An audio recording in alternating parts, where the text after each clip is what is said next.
Hi friends, welcome to our channel. இன்றைக்கி நம்ம சேனலில் என்ன பார்க்க போகிறோன்னா, ரெஸ்டாரண்ட் ஸ்டைலில் பன்னீர் பட்டர் மசாலா எப்படி பண்ணுறதுந்தாங்க. வாங்க வீடியோக்குள்ளே போய் எப்படி பண்ணுறதுன்னு பார்க்கலாம். 4 பெரிய வெங்காயம் கட் பண்ணி எடுத்துக்கோங்க, 15 கேஷ்யூ நட் எடுத்துக்கோங்க, 2 ஸ்பூன் ஜிஞ்சர் கார்லிக் பேஸ்ட் எடுத்துக்கோங்க, 2 டொமேட்டோவை கட் பண்ணி வச்சுக்கோங்க. ஃபஸ்ட்டு ஸ்டவ் ஆன் பண்ணி பேன் வச்சுக்கோங்க.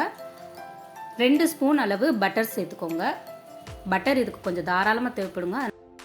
பட்டர் நல்லா மெல்ட் ஆனதுக்கு அடுத்து சோம்பு 1 ஸ்பூன், 1 பிரிஞ்சி இலை, 3 காஷ்மீரி சில்லி, அப்புறம் எடுத்து வச்சுருந்த வெங்காயம், எடுத்து வச்சுருந்த cashew nut, ginger garlic paste எல்லாத்தையும் போட்டு நல்லா குக் ஆகிற வரையும் நல்லா கிளறி விடுங்க.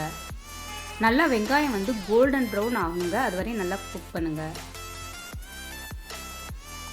இப்போ நல்லா குக் ஆயிடுச்சு. இதுக்கடுத்து ஆஃப் பண்ணிவிட்டு நல்லா ஆறுனதுக்கு அடுத்து ஒரு மிக்ஸி ஜாரில் ட்ரான்ஸ்ஃபர் பண்ணி நல்லா பேஸ்ட் பண்ணி எடுத்துக்கோங்க.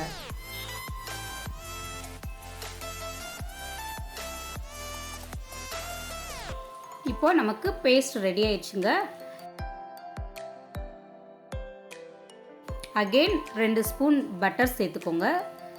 சேர்த்து கட் பண்ணி வச்சுருக்க பன்னீர் பீசஸை போட்டு நல்லா ரோஸ்ட் பண்ணி எடுத்துக்கோங்க. ரொம்ப ரோஸ்ட் ஆகக்கூடாதுங்க, ஏன்னா பன்னீர் ரொம்ப சாஃப்டாக இருக்கும். லேசாக கலர் சேஞ்ச் ஆனால் போதும். ஒரு பிளேட்டில் ட்ரான்ஸ்ஃபர் பண்ணி எடுத்துக்கோங்க. அதே பேனில் அரைச்சி வச்சுருந்த பேஸ்ட்டை சேர்த்து நல்லா கிளறி விடுங்க. கூட கொஞ்சம் தண்ணி சேர்த்துக்கோங்க. நெக்ஸ்ட்டு அதே சேம் டைம் தக்காளியை நல்லா பேஸ்ட் பண்ணி அதோடு சேர்த்துக்கோங்க. சேர்த்து உங்களுக்கு எவ்வளோ தண்ணி வேணுமோ ஆட் பண்ணி நல்லா கிளறி விட்டுக்கோங்க. இந்த ஸ்டேஜில் Kashmiri chilli powder 1 spoon, 1/2 teaspoon garam masala, தேவையான அளவு உப்பு சேர்த்து நல்லா கிளறி விட்டுக்கோங்க. கிளறி விட்டு ஒரு லிட்டு போட்டு க்ளோஸ் பண்ணிடுங்க. அப்பப்போ ஊடலை கிளறி விட்டுக்கோங்க. மசாலாவோட ரா ஸ்மெல் நல்லா போகிற வரையும் குக் பண்ணி வச்சுக்கோங்க. நெக்ஸ்ட்டு இந்த ஸ்டேஜில் கஸ்தூரி மேத்தி 1 ஸ்பூன் எடுத்து நல்லா க்ரஷ் பண்ணி போட்டு க்ளோஸ் பண்ணி வச்சுக்கோங்க.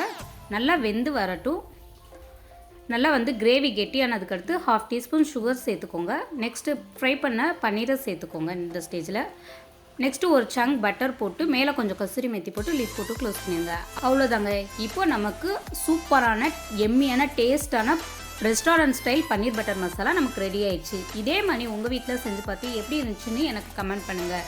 நீங்கள் ஃபஸ்ட் டைம் என் சேனலை பார்க்குறதா இருந்தால் சப்ஸ்கிரைப் பண்ணுங்கள், லைக் பண்ணுங்கள், ஷேர் பண்ணுங்கள். மறக்காமல் பெல் பட்டனை கிளிக் பண்ணி ஆல்ங்கிற ஆப்ஷனை கொடுங்க. தேங்க்யூ ஃபார் வாட்சிங்.